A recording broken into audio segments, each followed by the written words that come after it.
It's Always Sunny in Philadelphia. They made that pilot for no money. I made a movie called Babies Are Murdered Here. Christian movie shouldn't suck. And then it was fun when Hollywood wouldn't. Logan Paul filming a man committing suicide. Like, I don't even know how that enters your brain that that's a good idea. Mr. Beast games. So what do you think are some ways Gen Z is failing?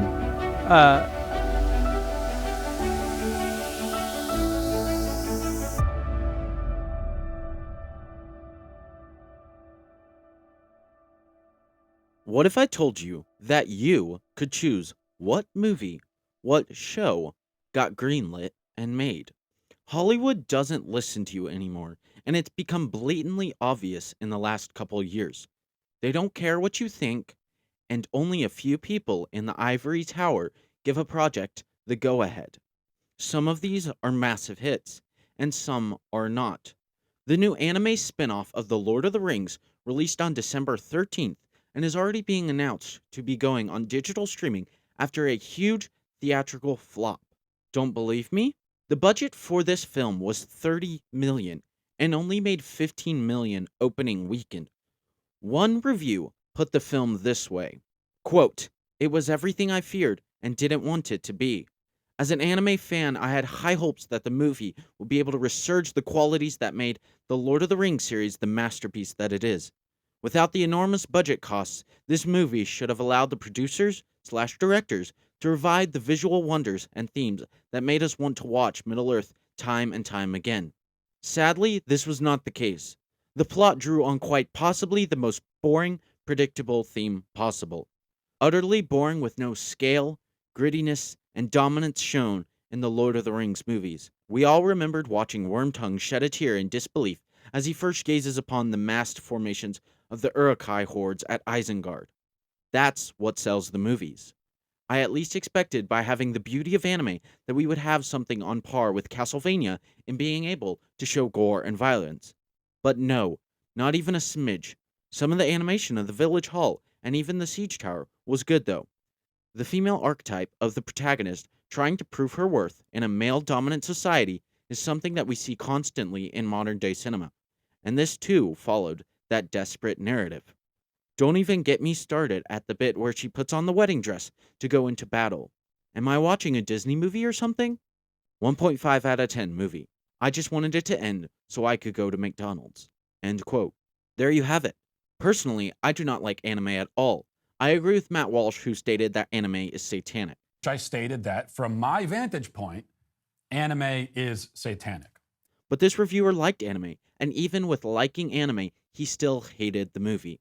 But now, what if I told you that you could actually fund and help greenlight movies and shows that you actually wanted to see? And that is where my guest today, Marcus Pittman, comes in. Marcus Pittman is the CEO and co-founder of LOOR.TV. LOOR TV is a company that, quote, funds filmmakers' freedom. On LOOR, the audience decides what they want to fund and see.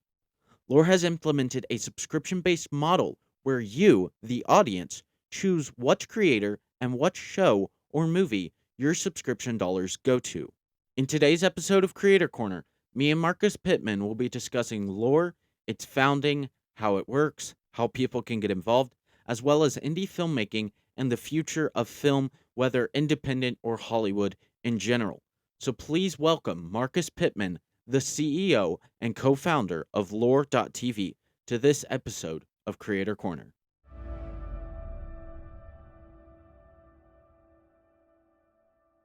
Marcus Pittman, thank you so much for joining me on Creator Corner.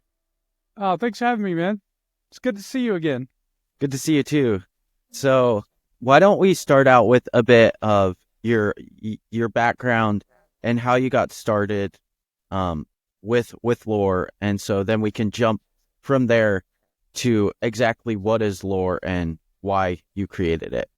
Yeah, so it's kind of been a long process going back several years, but I made a movie called Babies Are Still Murdered Here, or Babies Are Murdered Here, and that just sort of really changed the whole pro-life industry in terms of the language and the words they use when they're doing abortion clinic ministry outside on the sidewalk. And it was just a cheap low budget $5,000 film, but it led to a lot of other great stuff, including me going to help build Apologia Studios, and that launched in Abortion Now and that sort of stuff. And we built that YouTube studio up to about 250,000 subscribers, I think.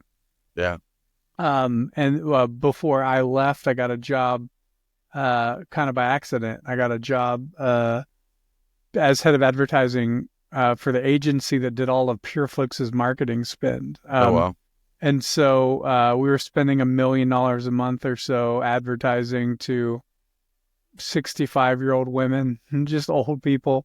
Yeah. And I just thought, we got to make movies for younger people. And so I did that for about a year, learned pretty much all I could. And then went and made a movie called Babies Are Still Murdered Here, which was a sequel to the first movie. Spent a whole year working on that movie. We put it on Amazon Prime. We launched it on Amazon Prime. And then the Amazon Prime deleted the film. And so at that point, I was like, all right, well, we have a real funding and distribution problem within Christian movies, because on the distribution side, all we have is, Hallmark rom-com with Christian messages in it. And then on the funding side, even when it was on Amazon Prime, it was doing well. We were only getting maybe 5 cents for every 1,000 views or something ridiculous like that. So we weren't getting any sort of significant check or anything like that. So that was, an issue. And so I thought, well, what would happen if we just put funding and distribution together and made content that focused on younger audiences? And that's really where LOOR got started. Okay. So you started out with Apologia, and then that's when you realized we needed content for younger generations and younger audiences. So is that kind of the main mission for LOOR, or what exactly is the tagline or slogan of LOOR? Yeah, well, we're about to do a whole rebranding thing. But originally it was basically just fund what Holly wouldn't. That was the original tagline. Originally, when we first started, it was Christian movies shouldn't suck, and then it was fund what Holly wouldn't. As we realized that, I think the Christian audience doesn't really know what they want when it comes to movies and TV shows. They think they do, but when you give them what they really want, they usually find a reason to complain about it or debate it, as if it's a sermon or a theological treatise. So the strategy now is how do we go after just a broader young male conservative audience, that Gen Z sort of shift we're seeing. And that's really where we're trying to go, what we're trying to do. We just really want to radicalize the independent filmmakers, and we want to give them all the tools and resources that they need to make a movie, to fund it, and then to get it seen by people. And whether that's a movie, a TV show, or an animated cartoon, or whether it's science fiction or horror or skateboarding, sketch comedy, or whatever that is. I don't think the Christian genre, as it's come to be defined and highly marketed as, is I think it's severely limiting to Christian and conservative filmmakers. And most of them don't want to make that nonsense. They want to do something that kind of pushes boundaries in one way or the other, while still, holding on to their faith and creative freedom. So I know LOOR is founded by you and Jason Farley. Mm-hmm. And what was the idea for LOOR, because it's based, as well as you and Jason Farley are based in Moscow, Idaho, did the idea for LOOR come before you relocated from Arizona? Because Apologia Studios is down here. Yes. Did your idea come to you before moving to Moscow, or did you get there and then realize, this is what I want to do, this is what I want to start? Yeah, the first year we were working on LOOR, really just we would just do a brainstorming session every day, like for an hour a day, 5 days a week.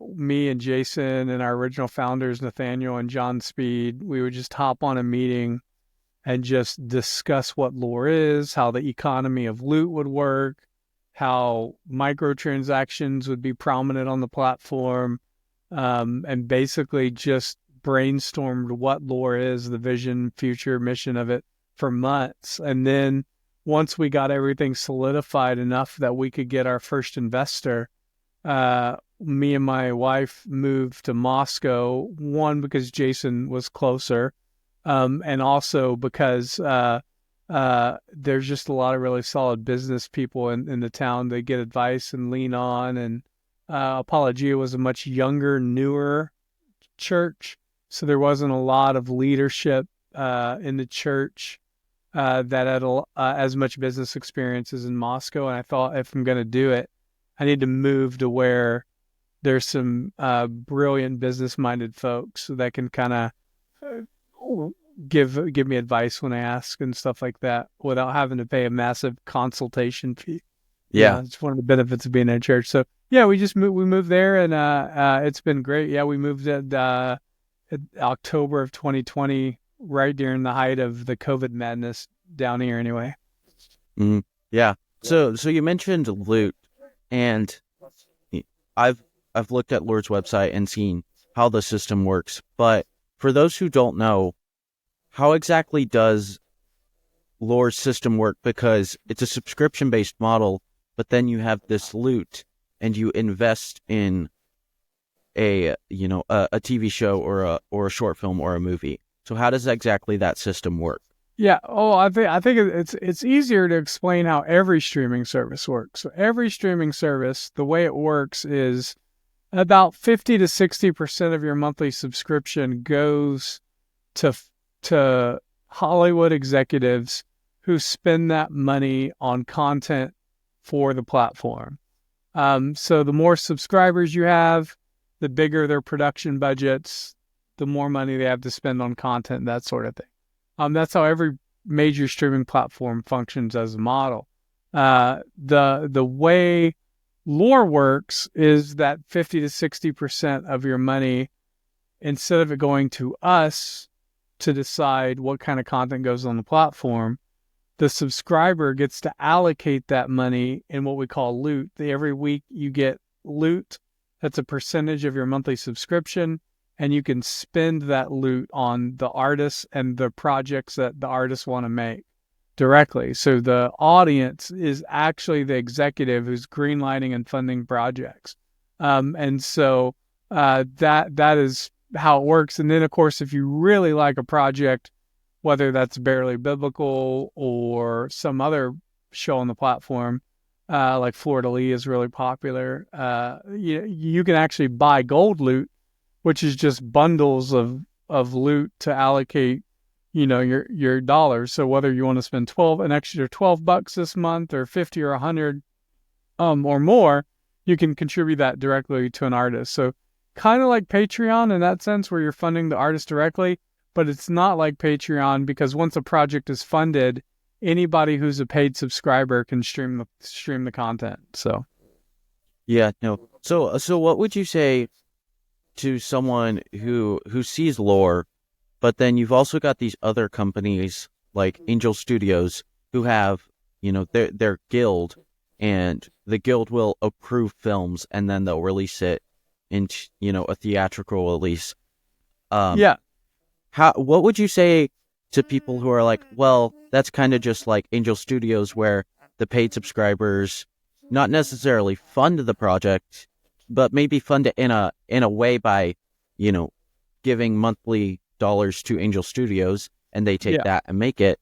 But what would you say to those people that they're like, oh, well, it's just kind of like Angel Studios, where you have paid subscribers too, and they greenlight projects and, get to decide what's get created? Yeah, I would say that a lot of Angel's crowdfunding is done through what's called Reg CF investment.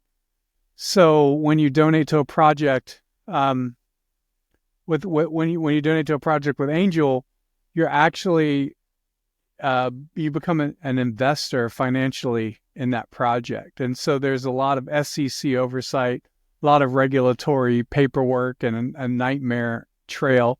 And also, it's confusing and complicated to do that. Whereas, and I would say that those who do, like the predominant investors in those angel products, skew older. Whereas when you use video game microtransactions, you're not really regulated by the SEC. It's not crypto, so there, which is getting more SEC oversight. It's just like buying Fortnite V-Bucks or Roblox, right? And so instead of paying for a costume or some sort of credits in the game, you're actually funding movies and TV shows, and you're basically taking that loot, and those loots are votes on a project. And so the more votes a project has, the better. And I would say like the main benefit of that is that our audience skews younger. So under 30, whereas I think Angel is probably more female driven, older than 30. So our goal really is to create content for high school students and college students. Yeah, so kind of driving off of that again, you're mentioning, creating content for high school students and different people like that. What kind of content is on LOOR? And then the second half of that question is it the creator's choice whether they wait until the project's completely funded to create it, or they create it and once it's completely funded, it streams? So how does that work? Yeah. So we found that a lot of filmmakers actually have movies and TV shows that they've already made and invested in, investors have invested in, and they just haven't found distribution because a lot of people are like, oh, I'm going to make this Christian movie, or I'm going to make this cool science fiction sort of thing, because they look, and I think rightfully so, they look and say, well, no, there's no content like that on PureFlix. So if I make it, for sure, PureFlix would pick it up, or some other Christian streaming platform or conservative streaming platform will pick it up. And then they make it, and then they realize, oh, no, actually, the people in charge of distribution on these platforms, which for the most part on all these platforms are women and moms, they look at that and go, nobody wants to see science fiction. Yeah. And so they don't buy it. So there's a lot of content that's already made. And so that content is funded on our platform. And then whatever the distribution license that the filmmaker agrees to, the audience funds that distribution license. And then once it's funded, it'll stream immediately. In other instances, like for example, like Breaking Laws is on our platform. Breaking Laws is a travel reality TV show where a guy travels the country breaking the dumbest laws that are still in the books. Like the first episode is like it's illegal to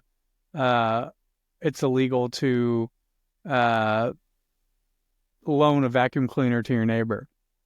And so that's the first episode is based on Colorado and that. In that instance, the show was funded. We wrote the check, and then for 3 months later, the show got delivered. And then once it delivered, we had a big premiere date, and everybody watched it. And now you can decide to fund the second episode. So all of that is completely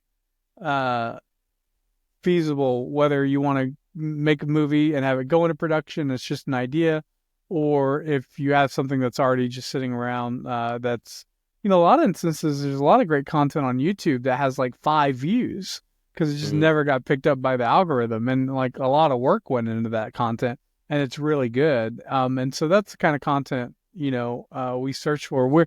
We are active talent scouts. Like we consider ourselves the talent scouts of the film industry.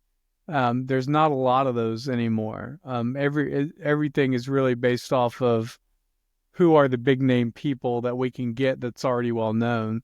But there's not a lot of work going into building what I call, high school or varsity sports, and taking those young talent and making them great. And that's really what we want to do, is we want to take young talent, give them a shot, and then have it turn out to be, the next Rick and Morty or The Simpsons or something, crazy from some unknown guy that would have never gotten a chance.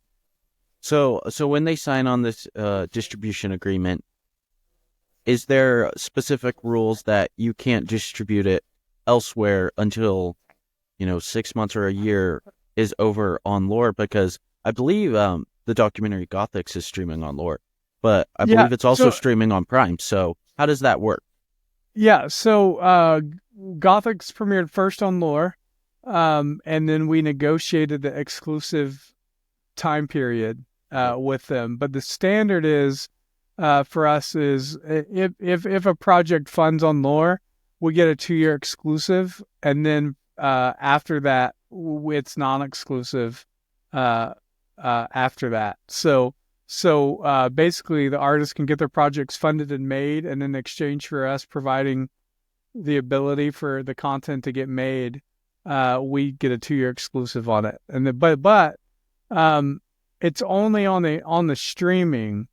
So the artists, and this is really important to us, the artist still owns all their IP. They own the characters. They own all the content. So our goal is really to give filmmakers a head start, and not to basically find young filmmakers and then own them for the rest of their life like Hollywood does. Mm-hmm. We Yeah. just want to get them out there, get them promoted, and that sort of thing. And that's something you don't really see a lot in Hollywood, because Hollywood is sort of slavery. Yeah. once No, you I sign that hear that. contract. Yeah. So if people want to get involved with funding on LOOR, distributing on LOOR, how exactly do they go about that? Yeah, you just reach out to us. We're pretty reachable. There's a content creation form on the LOOR website. On the front page of the LOOR website, if you're not logged in, you scroll to the bottom, it'll say create, and then you can submit a basic form that explains your project, and then one of our content people will get back to you on that. And so it's pretty simple. The main thing we're looking for really, besides whether or not it's a good idea, is whether or not you have the capability to actually produce and create the content. Because we don't want somebody to come in, take the money, and then just run off, right? Yeah. And not give the subscribers what they paid for. So our main focus is just that you have some experience delivering content or a project, and that doesn't have to be like a major movie through a theatrical deal. It could just be that you've been consistently making content on YouTube for a while and have a library that shows that you know how to make content. And so so there's a lot there's a lot of vetting that goes into that, but for the most part, we just really want really crazy ideas that no one has the guts to make. Yeah. And so I kind of want to dive off of what LOOR's doing and go in to the aspect of indie filmmaking, because it appears that indie filmmaking is very big right now. And so what are your thoughts on indie filmmaking and the future of filmmaking? Because with the rise of AI and all of this other stuff, things are shifting, in real time as we speak. So what are your thoughts on indie filmmaking and how film will change in the future? Yeah. So I think first off, I think indie filmmaking is really critical to sustaining the Hollywood economy as a whole. You can't have let's say you can't have the NFL without NCAA college football, right? Mhm. Like they need each other to exist. And the main reason is for talent. The lifespan of a football player is not always very long, maybe 10 years at most. And then after that, what do? You have to find new talent, right? And so the way the NFL works is obviously they have talent scouts that go to college games. You know, they have their combine where people train. They have the NFL has a draft, but it's always going after newer, younger players who are doing really well in the college leagues. And so what's happened with streaming is we've kind of just gotten rid of the whole indie film space, which you would think it would be the opposite of that. You would think that, you know, with streaming, because they need a lot of content at a low budget, they'd be pouring tremendous efforts into indie content. But it's actually not the case. They're actually spending millions and millions of dollars going after Hollywood and theater actors, right? That are already well known. By theater actor, I mean actors who've made it on the big screen and done huge box office stuff. And then meanwhile, the indie stuff is just kind of just disappears, goes along the wayside, and that sort of thing. And so, what I think is like really important when you talk about indie is like creating those talent scouts, creating those guys that can look at look at things that are happening in the world and get behind it and predict it. You can't predict a hit. Like if you gave me a movie, if you gave me a movie idea, and I go, man, I really like that idea, I can't guarantee it's how much money it's going to make, whether it's going to be a worldwide phenomenon. You know, I think, you know, like Squid Game is like a massive worldwide phenomenon, but it was like they didn't know it was going to be. It just kind of happened. So I think what you can do is you can sort of use indie underground subcultures and sort of see where things are, what's being talked about in the underground scenes. And from there you can say, I think in 4 to 5 years, these things, these ideas, these kind of projects are going to be really huge. And so and you can put money behind those sort of plays. But I don't think you can just sit there and say, this guy has a script and it's going to make $1 billion. I don't think that's possible to do. So, and it's also better when you're spending money on indie content, you have far less financial risk. So you can, for the same amount of money Hollywood does one big budget production, you could probably do 20 smaller budget productions. And chances are out of that 20, one is going to be really successful. And that's a much better play. And it's basic economics too. Now, the other part of your question was about AI and where that's going to come in. And I think it's going to be a powerful tool for independent filmmakers. I'm really excited about it. It is a tool. I don't think AI is ever going to rival storytelling of humans, because I think the ultimate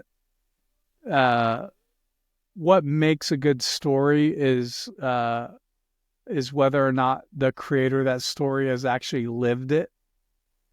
Right? You know, they say if you want to be a writer, just go and travel the world for a year and get experiences, take notes on what happened in your life during that year and that sort of thing. I don't know if AI is ever going to do that. And I don't think AI making the movie, it's going to be very soon. It's not going to be long, where you're going to like write a prompt and you're going to say,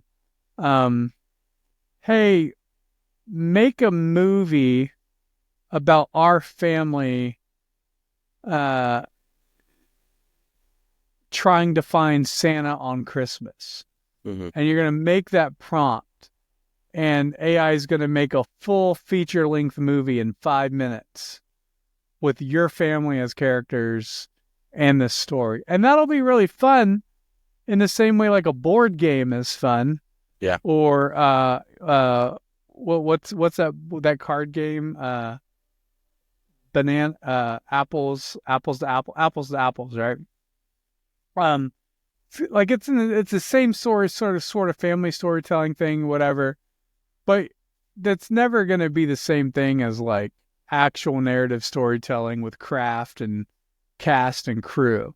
Yeah. But what I think AI can be a huge help to a lot of indie filmmakers who need, whether it's background artwork for animation or whether you need just a quick music for something, whether it's background music or, uh, like there's a TV on and I need the ambience of the TV on.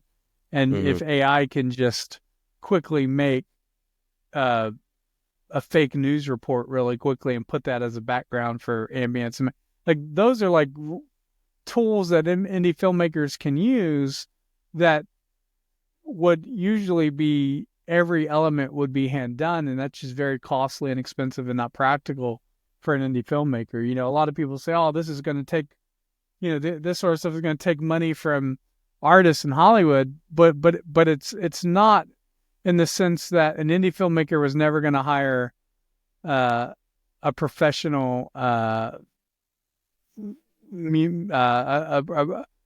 professional Foley artist anyway. Like indie filmmakers, like the last thing they focus on is sound and audio, which isn't necessarily good, but Foley is like at the very end of that, right? So, yeah.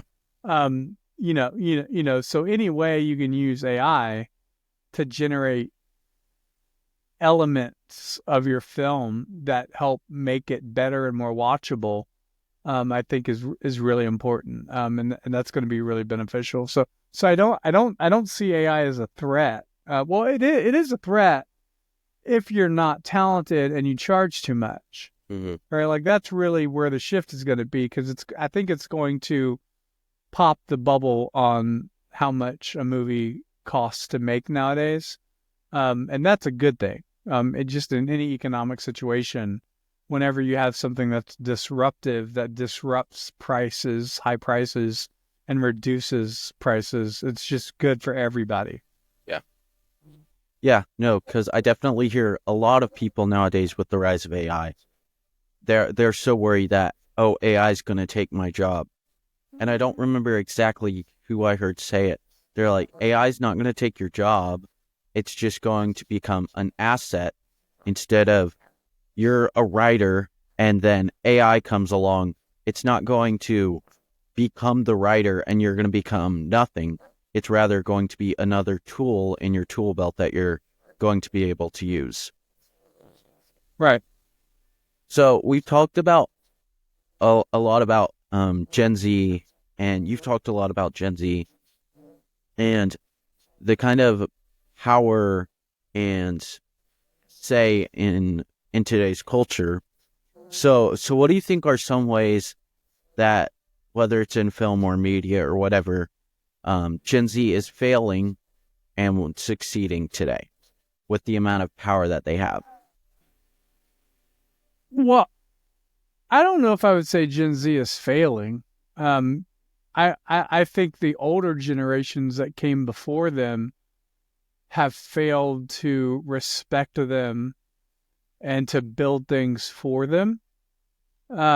So, a lot of, we hear like about boomer mentality, boomer mind, that sort of thing. I think there's absolutely a lot of truth to that, because ultimately the boomer mentality on the worst end of it is this is every boomer, but this is, part of one of the failures of the boomer generation is they just don't leave inheritances for younger people. And what I don't mean that they don't write a check when they die or leave money for them. They do. They leave the house. They leave money for them. But what they haven't done is they haven't built things that are multi-generational. So it ends with boomers, right? So a vast majority of all boomer money, all boomer capital is going to be given to the generation that comes after them, and it'll be the greatest transfer of power from one generation to the next. But most of that will be just cash, but it won't be institutions. It won't be institutional inheritance. Mm-hmm. And so I think, like, when I look at, like, for example, when we're trying to, raise capital, we're speaking to an investor for LOOR, and we're talking to this is a true story. I was talking to a guy, and he said that he was too old to invest in anything anymore, because he won't live long enough to see the return. So now he just does a bunch of charity sort of stuff. And I said to him, I was like, well, why don't you, like, invest in something that will last for your grandchildren? And he's like, I don't have any grandkids, and that's really sad. For real, that's really sad. But I think it also shows that, there is this mentality among the boomer generation of, I'm going to sell my house, I'm going to sell everything I have, Mm-hmm. and then I'm just going to go and live on a cruise ship for the rest of my life. And then if there's anything left over, I'll just give it to my kids. Yeah. And that's a completely different mentality than saying, I'm going to build a company as big as Apple Computers, and I'm going to make sure that my great-great-grandchildren are running that company well after I'm gone. Like, that's a way bigger inheritance for your kids than a check, especially when you haven't even trained your children how to spend that money, and they go all prodigal son with the money and waste it all. So what I want for LOOR is, I want it to be a vehicle that Gen Z can create stories that they can pass on to their great grandkids, so that 20 or 30 years from now, people are still watching LOOR content that their grandfather made. Yeah. Right. That might not be 30 years from now, it might be 40 or 50 years from now, but and then how cool would it be if the children's children are then making content on the same platform their father or grandfather did? That's really leaving an inheritance of stories. But so that's really what I would like to see LOOR do. Mm-hmm. Yeah, no, it's definitely a different mindset than a lot of people have, because a lot of people, I feel like, think of an inheritance as, give the kid a check when I die, give the kid, a house, stuff in the house and all of that, instead of what you're saying is give the kid more than just a check, and give them something, create something that will last for your grandkids and your great grandkids. Yeah, I mean, I spoke to a guy. Who said he was in the process of selling his business, so that because he was older and he was getting towards retirement age, he wanted to sell his business so that he could leave something to his kids. And I was thinking, like, dude, leave the business to your kids. Like, that's a way more valuable thing than just the money. And so, yeah, I don't know what it is about that generation that thinks that way. But it's terrible. It is exactly why it's really why we don't have any Christian-run institutions anymore culturally. Yeah, so I want to jump a bit more into jumping off of this, because on Substack you wrote an article on Brett Cooper when she left the Daily Wire, and you wrote an article about that, and you mentioned people like Mr. Beast and Logan Paul crushing the independent world. And they're crushing it, but we've also seen, all those articles released about Mr. Beast and, Lunchley and Logan Paul even filming, right. Like Logan Paul filming a man committing suicide. Like, I don't even know how that enters your brain that that's a good idea. That's right. I forgot about that. and Yeah, like and public, the Suicide Forest in yeah, Japan. Yeah. and publicly mocking Christianity. So personally, I'm like, I should not look up to these people because like it's just crazy. But when people are saying, well, I should go independent because Hollywood's bankrupt, Hollywood's, sold their soul to the devil and different things like that.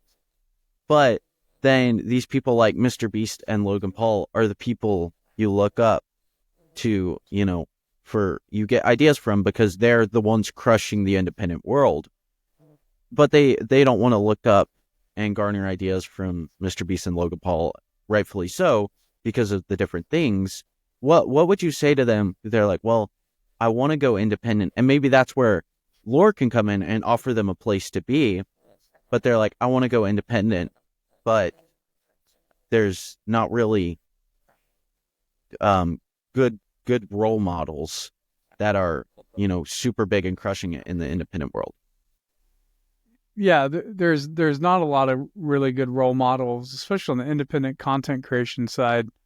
But a lot of that is just because we really haven't had any platforms that help carry talent that is righteous and moral, right? Mm-hmm. Like YouTube's, like all the content that Mr. Beast makes, he's not making it for the audience, he's making it for the YouTube algorithm, right? Yeah. Like he knows how to manipulate the algorithm. And it just so happens that because he manipulated the algorithm, he's been able to really just build an entire platform and media brand and stuff like that.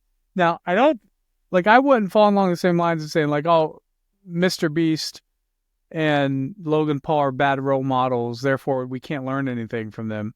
I would say they are bad role models, but they're also image bearers that are created in the image of God, and they can't help to do things right.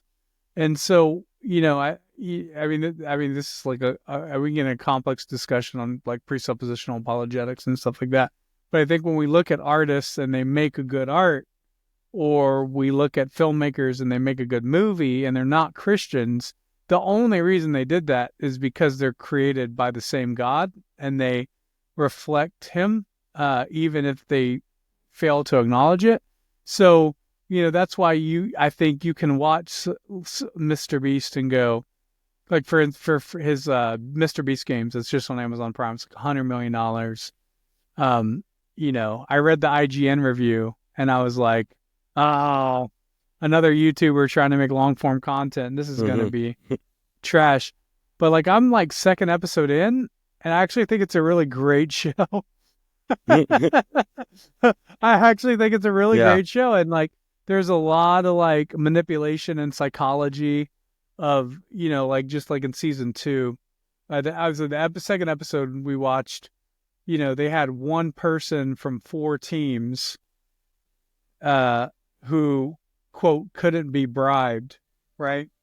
And if they took the money, they had this clock, and it was just like the money was just rising into hundreds of thousands of dollars, just rising.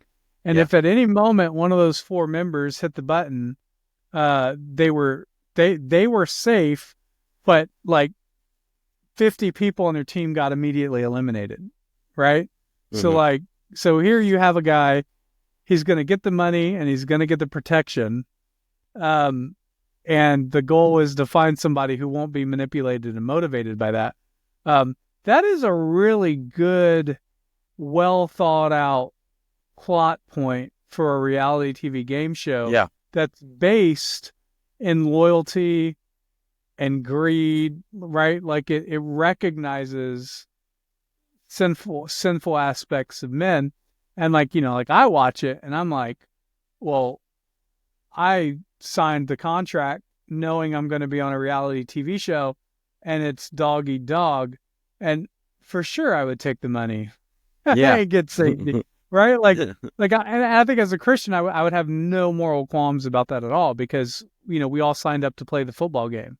You can't be afraid of being injured. And so my approach to that is like radically different. but then you have like, these younger people who are very, very governed by, you know, what do you call it? Dangerous empathy, right? Suicidal empathy Hmm. and emotions, and they're just like crying, and like, yeah, there's like one in the first episode, this one girl is like crying. She's like, I'm gonna just sacrifice myself for everybody because that's how I want to be remembered. And she took herself out of the game to save her team it's like so stupid. But yeah, so like, so I can like, I can look at Mr. Beast games and I can go, there is really cool elements here Yeah. of Christian storytelling, Hmm. and that is done by Mr. Beast, who, by the way, Mr. Beast went to a Christian school all the way through, I believe, through high school. He went to, I think it was Greenville Christian Academy Mm. or Greensboro, one of them. I'm in North Carolina. So he was brought up in the Christian tradition faith, and I think a classical school. So he's definitely not that anymore. Yeah. But there's still a lot of foundational. I think foundational uh, Christian view of economics. I think Mr. Beast still clings to, which is free market and all those sort of things, and he really understands inherently well how capitalism is a protection against greed. Hmm. And so, so there's a lot, like, we can learn all these things from unbelievers because, that's the difference between total depravity and utter depravity, right? Totally Hmm. depraved doesn't mean you're utterly depraved. You actually can do good things and you can make great content, as a non-believer. Yeah, no, because I put something out on LinkedIn the other day about it where, because we're all image bearers of God, we can't escape the truth. Even if we're so bent on not telling the truth and tearing down Christianity, like the Matrix movie, it has one of the most blatantly obvious Christian, like, gospel stories in it, and yet Which the movie? the Matrix. Oh, yeah. Yeah. And the writers and creators of the Matrix were so bent on not telling a Christian story and destroying it, and like they even like identify as different people now. And it's like these people, and yet these people created a movie with a super obvious gospel story in it. And it's like, you just, like, no matter how far you go to try and not tell a true story, like, and escape the truth, it's impossible, because we're all made in the image of God, and therefore Yeah. it's Well, you can't escape it. it's the same thing with Fargo. The last season of Fargo, brief spoiler, but like, it ends on a message of repentance and forgiveness of sins, and Hmm. I think it like actually ends with a sort of homage to a communion scene. Mm. And you're just like, holy God, this is amazing. Like, like this, like, that's amazing. And then there's a bunch of other shows too that because everybody knows what a good story is, and it's all based off of sin and redemption as the two basic premises of any story. Yeah. And so it's you mentioned The Matrix was a good one. I just saw something. I can't remember what it was, but I just saw something recently that had really powerful gospel messaging in it. That was incredible. I mean, even if you look at like, uh, I forget. Like, not everything has that redemptive quality to it. I mean, Hmm. you have a movie like, like Hunger Games, which is just, there really isn't a redemptive message there, right? Yeah. But then you can look at like Harry Potter, and you have J.K. Rowling now coming out against trans stuff, right? very passionately, and she's saying that I saw somebody tweet that she was inspired by C.S. Lewis when she wrote Harry Potter, and there's those redemptive messages of death and resurrection in Harry Potter. And I remember when Harry Potter, all the movies were coming out, I was kind of in some more fundamental circles that were saying you can't watch Harry Potter because it's witchcraft.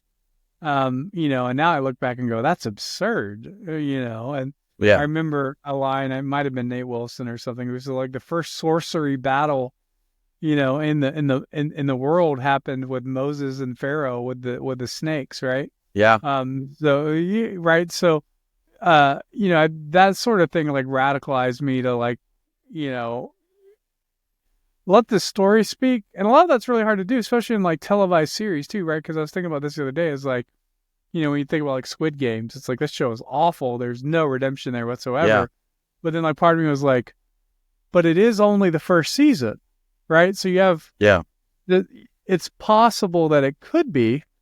I doubt it. Yeah. But I think a lot of times we look at like one season or one episode of this sort of thing. I don't think you would get the Christian messaging just from the. You have to watch the whole Matrix to get the whole full understanding of it, and stuff like that. But right, so I think like a lot of our content, especially long form content, we're only getting we only get like brief snippets. For an example of that, I guess like Jack Black has a movie that's called like Dear Santa. And it's about a kid who writes a letter to Santa, but misspells Santa to Satan. And so Satan comes and like, and I saw a lot of people like watching the trailer and like saying this is anti-Christian, it's Christmas and Satanism. And I watched the trailer and I was like, I don't think Satan's a good guy in this. Yeah. Right? You know what I mean? Like I haven't seen the movie yet, but like if I had to guess, I would guess that the kid is the one that resists Satan, and sticks to the true meaning of Christmas at the end. But I think a lot of time we just see Satan as like we're just like, oh yeah, well this is automatically endorsing of it because it mentions it, and that's ridiculous. And we have to think a lot more critically, especially when we see a trailer or something. Yeah. That's 2 minutes of that's not giving away the ending. Yeah. But I think we want the ending first before we watch it. And that's stupid. Yeah, no, I saw that came out and a bunch of people were losing their minds, and I'm like, I'm just gonna not say anything about it right now because I haven't seen it. And it's like, so he writes the letter to Satan, not Santa, like so kids don't misspell anything anymore. Like kids are perfect at spelling apparently now. Like people can misspell things a lot. Yeah, I think but like one of the clips in the trailer was like, I'm gonna give you 3 wishes, but I'm gonna take your soul. And I'm just thinking like, well, I don't think this is gonna be a happy ending where Satan is, you could tell from the trailer, Satan's not the good guy in this. So I think we have to think more critically about, and we have to give artists the freedom to just tell the story over time, and not, they say don't judge a book by its cover. I don't think we should judge a show by its first season. So yeah, like I don't think Squid Games is going to have a redemptive arc. It's going to be, I don't think it's going to happen, but it could. And then when that happens, you get that final season of Squid Game, and there is this amazing redemptive arc, and the bad guys get justice and all. Should that happen, then you have to go and look at the show as a whole, right? Like then you have to go and look at all the seasons as a whole and say, what was the filmmaker trying to do? And but that takes patience and trust on between the audience and the filmmaker. Yeah, because I feel like there's 2 ditches. The one where Christians say we can't escape the truth. Every story's somehow a picture of the gospel. So therefore, I'm just gonna go with the flow and just write whatever I want to write. Even if it's not, great and stuff. But then there's the other Christians that are like, I have to do a, a Christian film. And so like, Netflix made like a Mary film or whatever. And they're like, I have to tell, make a movie about David, Mary. I heard Joel Osteen was a consulting producer on that. I don't know if that was a joke or true. I don't know, but it apparently is under a lot of heat at the moment, so I wouldn't be surprised. But the Christians, they're like, well, there's the ones that are like, it's going to be a gospel, it's going to be a picture of the gospel either way, so I'm just going to go with the flow. And then the other ones are like, I'm a Christian, therefore I have to tell a story about David, Joseph, Jesus, and all of this other stuff. And it's like, you want to not fall into either of those ditches because it's not great either way. It's like all the Jesus movies, he's a shampoo model and everything. And so like Dallas Jenkins, who made The Chosen, he just came out with a film of a reiteration of the best Christmas pageant ever. And I haven't seen it, but I've heard it's absolutely amazing and really follows the book. And it's like, you have to navigate these two ditches because you don't want to fall into this one or that one. Yeah. So yeah, I heard about the best Christmas pageant ever. I've heard good things about it. Mm-hmm. So I haven't seen it yet, but I'm looking forward to. Yeah. So while we discussed a bit of, independent versus Hollywood, and then, how LOOR can come in there. Do you think people should go independent, and why or why not? I mean, if you can make a career out of being independent, I think you should remain independent as long as you possibly can. Mm-hmm. I mean, Mr. Beast is still technically independent, Mm-hmm. but I'm sure he's got a lot of investors now and stuff like that. That basically he's not really independent. Yeah, he just owns his stuff still. Mm-hmm. But then you look like he went and did this deal with Amazon Prime for this $100 million show.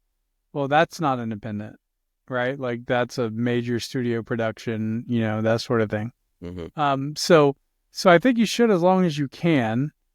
But I also see like being independent as a stepping stone to getting something better. But I think like if we're going to really, we have to come up with a whole pipeline, right? So you start at LOOR, you do your first project, then you do a big movie theater thing. And now like, well, who do you go for with a distributor? Well, you go with Lionsgate or Sony or Universal. Well, these are not Christian companies, right? Mm-hmm. So those are going to come with strings attached. So like we can't really have a true pipeline until we own the major studios and distributions and the movie theaters and the popcorn companies, right? Like so like Mm-hmm. there's a lot like there's a lot that has to go into building out like a true pipeline that we have to get to. But I think like starting with LOOR and like let's just get to a position where we're churning Mm-hmm. out content by young talent. And then those talent go on and do better things. They do bigger things. And then eventually that talent that started on LOOR is able to build out their own studios and distribution companies and all whatever else. But we have to have that first thing, right? So punk rock was started in garages, right? Rebelling against disco music and the manufactured studio nonsense of disco music. Mm-hmm. And then it wasn't until MTV came that suddenly there was like an entire career path from the garage to the underground club scenes into mainstream and filling out stadiums. So we have to have these points of and build that out. Yeah. But ultimately, my hope would be that we create systems where artists can remain independent all their life and do really well and make millions of dollars doing that. Yeah. So I want to jump back a bit for 1 second because you mentioned when people want to get involved and create content and distribute and fund content on LOOR, you're looking for people that have, a bit of a track record, and so we know this person will deliver. What would you say to the person who's like, I have this wonderful idea, this great idea, but I don't have, a portfolio yet, but I have this amazing idea and I need funding for it, and I'm looking to LOOR because you're looking for people that, okay, we know you will deliver, and this person doesn't necessarily have that portfolio. What would you say to that person? Would you say, go try? I would say if you have a great idea and you don't have a portfolio, I would say make a trailer, put in some sweat equity, make a trailer, show what the movie's going to look like. I one of the things I point to as an example of that is like the pilot episode for It's Always Sunny in Philadelphia. Yeah. Like they made that pilot for no money. They just used a friend's bar and a spare video camera, made the pilot for the show. It gets picked up by FX, and it's in its 20th season. It's like The Simpsons. It just it just keeps going on, and from there, you got Rob McElhenney, who's a massive star, and Day, I forget his first name, so you have these massive stars from, Rob McElhenney owns a football team in England now, right? Like, but it started with a $0 pilot he made with his friends in a bar when it was closed after hours. And that became a 20-season iconic show on FX. So if you don't have, you can make whatever. And it's very easy. It's very easy to tell if somebody has the skills to make something, no matter how low budget or poor quality the production is. You can you can tell. You can you can look at I'm trying to think of a practical like if you look at let's say Second City or Upright Citizens Brigade or like some of those improv comedy clubs, the production is absolutely awful, right? Like it's no money. I don't even think the improv comics really get paid, but Saturday Night Live sends scouts there, and then they call in talent for an interview, and the next thing you know, they're on Saturday Night Live, right? Yeah. So you can tell it's not hard, and that's what FX did with this low budget production. They said, hey, there's something really here. Let's give it a season order, and they did. The rest is like 20 year history of this TV show on FX. So started from nothing, literally. Yeah. So as kind of closing, what would you say to the young filmmakers who want to start and want to make short films, movies, shows, do all this stuff? What would you say to them as a piece of advice? I would just say start making stuff. Don't wait around for a check. That's like the worst thing you could do is just wait around for a check, because that's not going to happen. You have to work. You have to prove yourself. You have to show that you can do stuff, and you need the experience. That's the most important thing. You don't need experience on a massive multi-million-dollar Hollywood production. You just need experience making stuff. We live in a time now where like there's homeschool kids who've been making YouTube videos from the time they were like 10 years old, and now they're 18 and 19 years old, and they have like 10 years of filmmaking experience. And they've probably never seen anything they've done.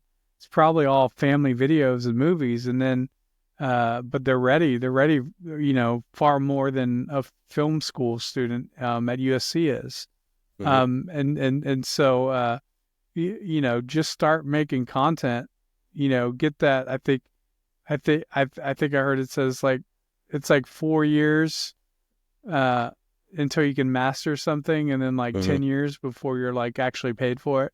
So just get started as soon as possible, you know? So where can people find out more about you and the work that LOOR does? Yeah. So if you go to LOOR.tv, you can subscribe to LOOR. You can look at some of the content. Barely Biblical is a great animated cartoon series about Old Testament stories and all the violence of the Old Testament stories. And then Fleur de Lis is a great cartoon about a family in New Orleans looking to make some extra money so their husbands don't have to work so hard at the factory there. And then we have shows like Esoterra, which is an adult science fiction show. And we're going to be bringing a lot more content soon, very soon. And so a lot going on in 2025. So I would just say subscribe to LOOR. Just start funding artists on the platform and help build the content library. So. Well, all of your links and all of LOOR's links will be in the description of this episode. Thank you so much for joining me today on the second episode of Creator Corner. Thank you for your time. And yeah, so that is the episode. Thank you so much. Awesome.